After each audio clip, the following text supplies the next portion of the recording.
జాతీయ స్థాయి నాయకత్వం మళ్ళీ సాధారణ సభ్యత్వాన్ని దేశవ్యాప్తంగా చేయడానికి నిర్ణయం తీసుకుంది. ఇది ప్రతి 6 సంవత్సరాలకు ఒకసారి పూర్తి స్థాయిలో సభ్యత్వాన్ని సాధారణ సభ్యులు జాయిన్ చేసుకునేటువంటి కార్యక్రమం. మన 2వ తారీఖున దేశ ప్రధాని నరేంద్ర మోడీ గారు జాతీయ అధ్యక్షులు జేపీ నడ్డా గారి చేతుల మీదుగా మొదటి సభ్యత్వాన్ని తీసుకుని ఈ కార్యక్రమాన్ని ప్రారంభించారు. దీన్ని సంసద్ అభియాన్ 2024 పేరిట ఈ సభ్యత్వాన్ని పెద్ద ఎత్తున దేశవ్యాప్తంగా చేస్తా ఉంది. సుమారు 10 కోట్ల మంది సభ్యుల్ని ఈసారి సాధారణ సభ్యులుగా చేయాలని 45 రోజుల ఈ కార్యక్రమాన్ని నిర్దేశించడం జరిగింది జాతీయ పార్టీ.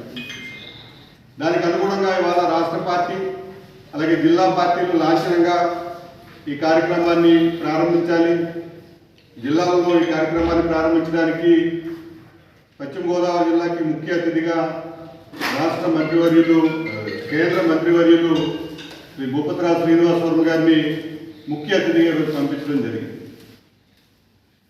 జిల్లా అధ్యక్షులుగా నేను వారికి ఈరోజు మొదటి సభ్యత్వం ఇవ్వడం ద్వారా జిల్లాలో ఈ యొక్క కార్యక్రమాన్ని లాంఛనంగా ప్రారంభించడం, అలాగే జిల్లాలో ఉన్నటువంటి 1456 బూత్లకు సంబంధించి ప్రతి బూత్లోనూ 200 సాధారణ సభ్యత్వాన్ని చేయాలనే లక్ష్యంతో ఈ కార్యక్రమాన్ని మనం ప్రారంభిస్తూ ఉన్నాం. అంటే ఒక కేంద్ర మంత్రి ఈ జిల్లాలో ఉన్న కారణంగా ఇక్కడ సభ్యత్వాన్ని ఎక్కువగా చేయాలని జాతీయ పార్టీ రాష్ట్ర పార్టీ మమ్మల్ని ఆదేశించడం జరిగింది. వారి నేతృత్వంలో అలాగే జిల్లా కేడర్ అంతా కూడా ఈ 45 రోజులు కష్టపడి జిల్లా వ్యాప్తంగా పెద్ద ఎత్తున ఈ సభ్యత్వ నమోదు కార్యక్రమాన్ని చేయడం జరుగుతుంది. ఈ కార్యకర్త ఆధారంగా నడిచే పార్టీ కాబట్టి ఏదైతే జిల్లాలో ఉన్నటువంటి ఔత్సాహికులు, అభిమానులు, జాతీయవాదులు వారందరినీ కలుపుకుంటూ అలాగే ఇప్పుడు ఉన్నటువంటి కార్యకర్తలు అందరూ మరొకసారి సభ్యులుగా జాయిన్ అయినటువంటి కార్యక్రమం. పశ్చిమ గోదావరి జిల్లాకి భారతీయ జనతా పార్టీకి అవినాభావ సంబంధం ఉంది. ఇక్కడ భారతీయ జనతా పార్టీ నుంచి ఏ నాయకుడు ప్రజాప్రతినిధి వెళ్ళినా కూడా, అంటే కృష్ణరాజు గారి దగ్గర నుంచి, గంగరాజు గారి దగ్గర నుంచి, మాణిక్యాల దగ్గర నుంచి ఇవాళ పెద్దలు శ్రీనివాస్ వర్మ గారి దగ్గర వరకు కూడా ఈ జిల్లాకి మేలు చేసినటువంటి నాయకత్వం మా దగ్గర ఉంది. దాని ఆధారంగానే జిల్లాలో మెంబర్షిప్ కూడా మేము చేయబోతాం. అంటే ఈ జిల్లాలో భారతీయ జనతా పార్టీకి సానుకూలంగా ఉన్నటువంటి వర్గాలు ఎక్కువ. వారందరినీ డోర్ టు డోర్ కలిసి మెంబర్షిప్ పెద్ద ఎత్తున చేయాలనేటువంటి మా యొక్క ఆలోచన. దానిలో భాగంగా వివిధ సంఘాలను కానీ, విద్యార్థులను కానీ, లేకపోతే అనేక కూడళ్లలో టెంటలు వేయడం ద్వారా, చిన్న చిన్న స్టాల్ ఏర్పాటు చేయడం ద్వారా కూడా మెంబర్షిప్ను ఆహ్వానించాలని, అలాగే పబ్లిసిటీ ద్వారా కూడా మెంబర్షిప్ను ఆహ్వానించాలనేటువంటి ప్రయత్నం పెద్ద ఎత్తున చేస్తూ ఉన్నాం. దీని ద్వారా రాబోయే రోజుల్లో పార్టీని సంస్థాగతంగా మరింత బలోపేతం చేయడం అనేటువంటిది ప్రధానమైన లక్ష్యం. కాబట్టి ఈ యొక్క ఏదైతే సంసద్ అభియాన్ 2024 కార్యక్రమంలో దీన్ని జిల్లాలో పెద్ద ఎత్తున కార్యకర్తలు, నాయకులు, అలాగే అభిమానులు, జాతీయవాదులు, పార్టీకి సానుభూతి పరులు అందరూ కూడా దీన్ని పెద్ద ఎత్తున విజయవంతం చేయాలి. దీన్ని ఒక మిస్డ్ కాల్ ఇవ్వడం ద్వారా సభ్యులుగా జాయిన్ అయ్యే అవకాశం ఉంది. కాబట్టి ఏదైతే ఒక మిస్డ్ కాల్ ఒక నెంబర్ ఇవ్వడం జరిగింది జాతీయ పార్టీ 8800002024 అనేటువంటి ఒక నెంబర్ని మిస్డ్ కాల్ ఇవ్వడం ద్వారా దానికి వచ్చే లింకు ద్వారా మన యొక్క వివరాలను నింపి మనం భారతీయ జనతా పార్టీలో జాయిన్ అవ్వచ్చు. అంటే మనం వ్యక్తిగతంగా కూడా ఎవరు మనల్ని అడగకపోయినా కూడా మనకి పార్టీ మీద ఉన్న అభిమానంతో మనం జాయిన్ అవ్వాలంటే ఈ నెంబర్ని డయల్ చేస్తే మనం పార్టీ కార్యకర్తగా జాయిన్ అయ్యేటువంటి అవకాశం ఉంది. ఇంతకుముందు చెప్పినట్టు భారతీయ జనతా పార్టీ కార్యకర్త ఆధారపడిన పార్టీ. రాజకీయాల్లో ఔత్సాహికంగా పనిచేయాలి, సమాజ సేవ చేయాలి, ప్రజాసేవ చేయాలనేటువంటి ఇది చాలా మంచి వేదిక. అలాంటి ఆశలతో, ఆశయాలతో వచ్చినటువంటి అనేక మంది నాయకులు ఇవాళ జాతీయ స్థాయిలో బాధ్యతలు, ఉదాహరణకు శ్రీనివాస్ వర్మ గారు జాతీయ స్థాయిలో మోడీ గారి టీంని ఇవాళ ఎంత పెద్ద బాధ్యత తీసుకున్నారంటే ఒక సాధారణ సభ్యుడిగా జాయిన్ అయినటువంటి ఆయన ఇవాళ భారతీయ జనతా పార్టీ ఎంత పెద్ద అవకాశం ఇచ్చింది. కాబట్టి ఇది అందరూ సద్వినియోగం చేసుకోవాలి. రాబోయే రోజుల్లో రాజకీయంగా ఎదగాలనుకునే ఆశ ఉన్న వాళ్ళందరూ కూడా భారతీయ జనతా పార్టీ వేదికగా పనిచేయాలని భారతీయ జనతా పార్టీ పశ్చిమ గోదావరి పిలుపునిస్తూ పెద్దలు శ్రీనివాసరావు గారిని మాట్లాడుకుంటున్నాం. కొంచెం బెంజర్ క్లియర్ అవుతున్నది.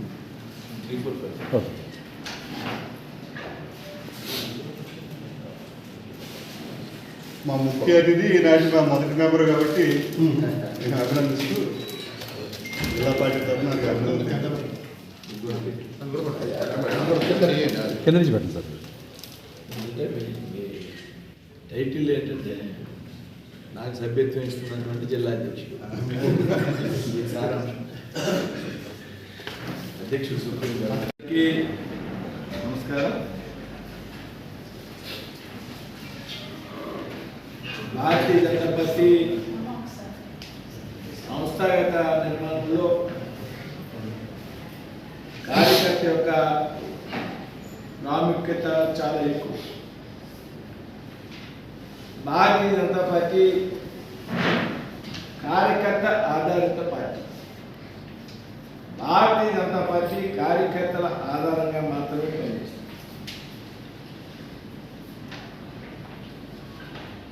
పూర్తి స్థాయి సమయం ఇచ్చేటువంటి కార్యకర్తలే భారతీయ జనతా పార్టీ యొక్క ఆస్తి. భారతీయ జనతా పార్టీకి సంబంధించి సభ్యత్వ నమోదు అనేటువంటి కార్యక్రమం ఏదైతే ఉన్నదో అది ఒక పవిత్రమైనటువంటి కార్యక్రమం. ప్రతి 6 సంవత్సరాలకి ఒకసారి భారతీయ జనతా పార్టీలో సభ్యత్వ నమోదు కార్యక్రమం జరుగుతుంది. అందులో భాగంగా ఈ 2024లో సభ్యత్వ నమోదు కార్యక్రమం మన 2వ తారీఖున పార్టీ అఖిల భారత అధ్యక్షులు ప్రధానమంత్రి నరేంద్ర మోడీ గారికి సభ్యత్వం ఇవ్వడం ద్వారా దేశంలో సభ్యత్వ నమోదు కార్యక్రమం ప్రారంభం. అయితే ఆంధ్రప్రదేశ్లో తీవ్రమైనటువంటి వర్షాలు ఉన్న కారణంగా 2వ తారీఖున ముఖ్యులంతా సభ్యత్వం తీసుకున్నాం మేము. అయితే 4వ తారీఖున అన్ని జిల్లాల్లో ప్రారంభించాలని రాష్ట్ర పార్టీ నిర్ణయం చేసింది. అందులో భాగంగా ఇవాళ జిల్లా అధ్యక్షులు తాతాజీ గారి ఆధ్వర్యంలో ఇవాళ సభ్యత్వ నమోదు కార్యక్రమం పశ్చిమ గోదావరి ప్రారంభమైంది. ఏదైతే బీజేపీలో సామాన్య కార్యకర్తలుగా చేరినటువంటి వ్యక్తి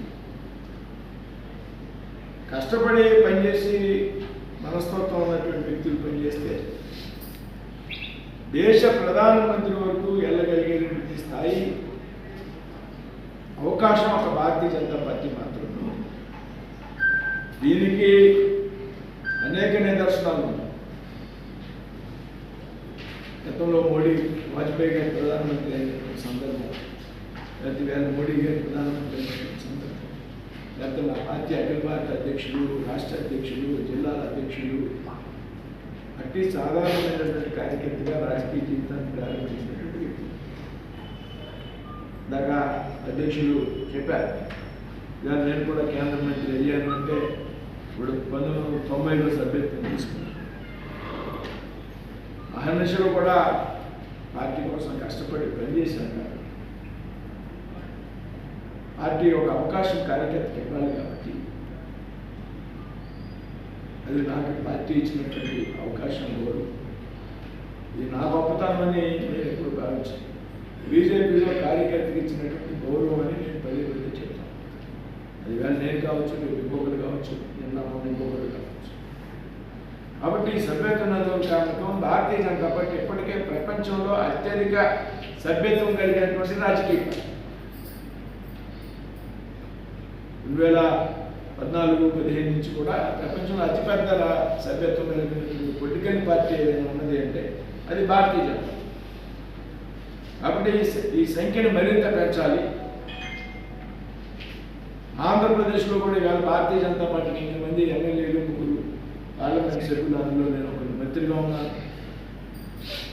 ఆంధ్రప్రదేశ్లో కూడా సభ్యత్వాన్ని గణనీయంగా పెంచాలి అనేటువంటి ఆలోచన పార్టీ కేంద్ర నాయకత్వం రాష్ట్రాన్ని తీసుకోవడం జరిగింది. అందులో భాగంగా ఇవాళ ప్రారంభమైన సభ్యత్వ నమోదుని పశ్చిమ గోదావరి జిల్లాలో పెద్ద ఎత్తున సభ్యత్వం చేర్పించి రాష్ట్రంలో అగ్రణ స్థానాల్లో ఉండే జిల్లాల్లో ఒక జిల్లాగా పశ్చిమ గోదావరి జిల్లాని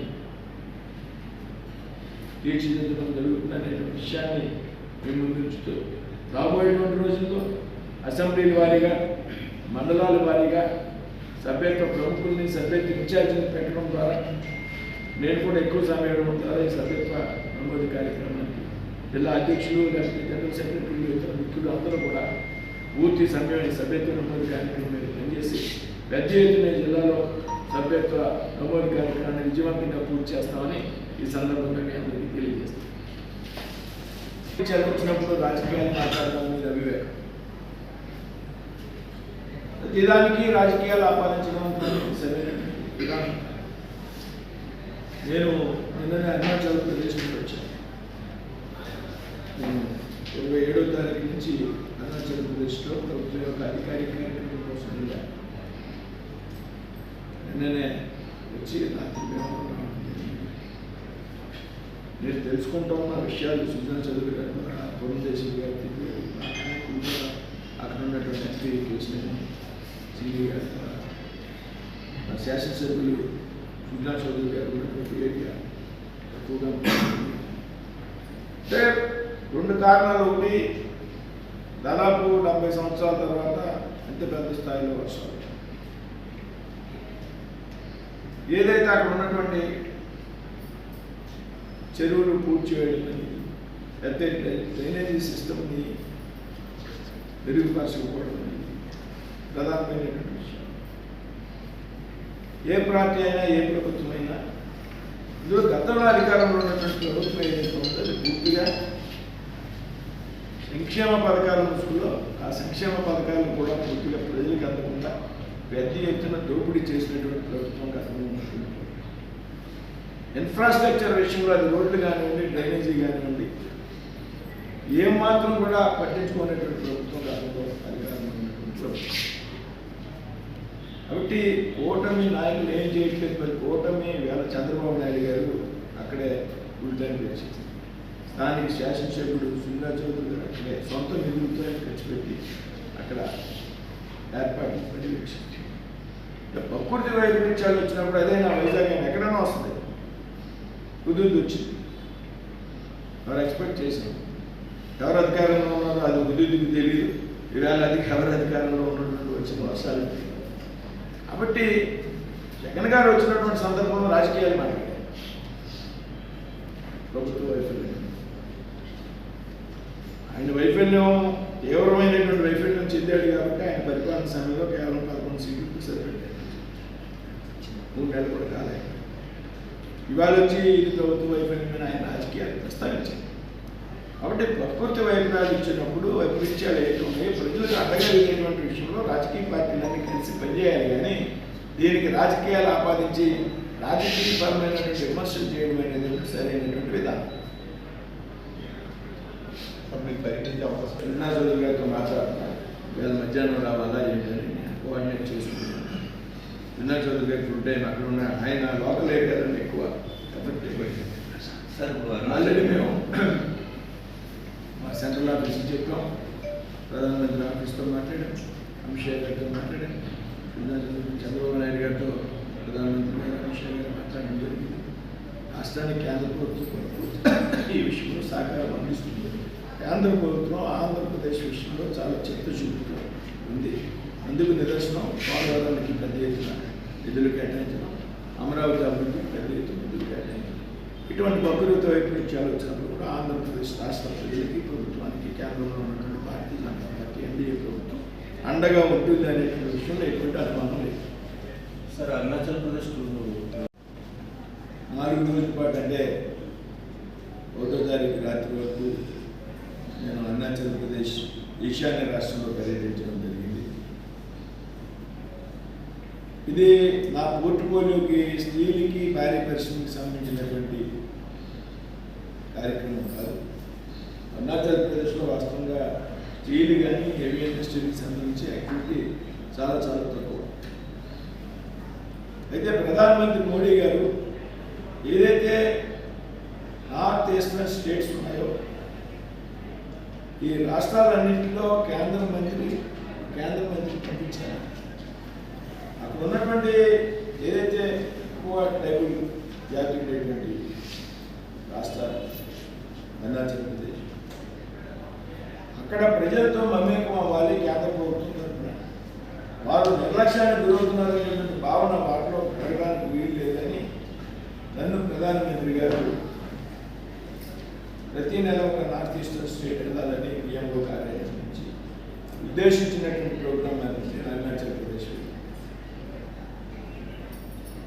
ఇందులో భాగంగా నేను చైనా బార్డర్ ఆల్మోస్ట్ ఆల్ వెళ్ళిపోవడం మీద ఒక 1/2 కిలోమీటర్ వెళ్ళాను. జిల్లాంగ్ అనేటువంటి ఒక ప్రాంతం హెలికాప్టర్ మీద టూర్ చేయాలి. రోడ్డావకాశాలు చాలా తక్కువ ఉన్నాయి. సీఎం గారితో సమావేశమయ్యా, గవర్నర్ గారితో సమావేశమయ్యా, హెల్త్ మినిస్టర్తో సమావేశమయ్యా, పరిశ్రమ శాఖ మంత్రితో సమావేశమయ్యా, సీఎం అడ్వైజర్స్తో మీటింగ్ తీసుకున్నాను. పార్లమెంట్కి చెందినటువంటి శాసనసభ్యులతో మీటింగ్ తీసుకున్నాను.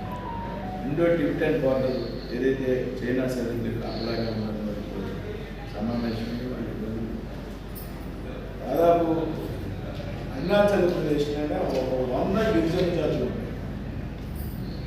అరుణాచల్ ప్రదేశ్ అంటే 100 difference of types of tribals. ఈ 100 మందికి 100 భాషలు. ట్రైబల్ అంతా ఒక భాష. ఈ ఒక భాష అయితే 99 మందికి అర్థం. జనరల్గా అనుకున్న అందరూ హిందీ మీద అభ్యసం. కానీ అదే రకంగా అదేవిధంగా 15 మంది ట్రైబల్స్తో కూర్చున్న కలిపి సమావేశాలు నిర్వహించారు. కొన్ని విషయాలు గుర్తించాను. కేంద్రంతో మాట్లాడా, అక్కడ ఉన్నటువంటి ముఖ్యమంత్రి గారితో మాట్లాడా. ఇమీడియట్గా అక్కడ ఏదైతే ట్రైబల్స్ పడుతున్నటువంటి ఇబ్బందులు అక్కడో 10 ఉంటాయి. నేను వెళ్ళేటప్పుడు హెలికాప్టర్ వెళ్ళాను. వాతావరణం క్లైమేట్ కోరుకోక నా హెలికాప్టర్ ఎప్పుడో చెప్పిన పరిస్థితి లేదు. రోడ్డు మార్గంగా ఒక 45-44 గంటలు ప్రయాణించి నేను తిరిగి హైదరాబాద్ అంటే ఇటానగర్ కొండల్లోకి రావాలి. ఇంకో 3-4 రోజుల్లోకి హెలికాప్టర్ వెళ్ళేటువంటి అవకాశం లేదు. కొండల్లోంచి కేంద్ర ప్రభుత్వం నుంచి రోడ్డు వేస్తాను. ఆ రోడ్డు కొండలు మారిపోతుంటే సెక్యూరిటీ ఒప్పుకుని పర్మిషన్ తీసుకుని అది ఒక 150 కిలోమీటర్లు ప్రయాణం చేయడానికి 20 గంటలు పెట్టాను. అంటే దానికి 10 కిలోమీటర్లు వెళ్ళాను. కాబట్టి ఏదైతే నార్త్ ఈస్టర్న్ స్టేట్స్లో ప్రజలతో కలిసి మమేకమే పనిచేయాలి. ఈ జిల్లాంగ్ అనేటువంటి ఏదైతే ఉందో, చైనా బోర్డర్ ఏదైతే ఉందో, ఆ బోర్డర్లోకి వెళ్ళినటువంటి మొట్టమొదటి కేంద్ర మంత్రిని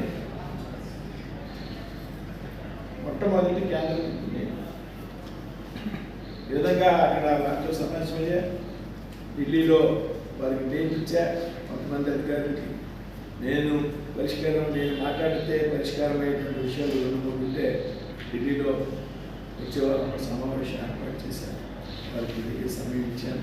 తప్పనిసరిగా రాబోయేటువంటి రోజుల్లో వెళ్ళి ఈ రకంగా ట్రైబల్స్తో దేశ సరిహద్దుల్లో ఉన్నటువంటి ప్రాంతాల ప్రజలతో కలిసి వెళ్ళాలని మోడీ గారి ప్రభుత్వం చేసినటువంటి నిర్ణయంలో భాగం.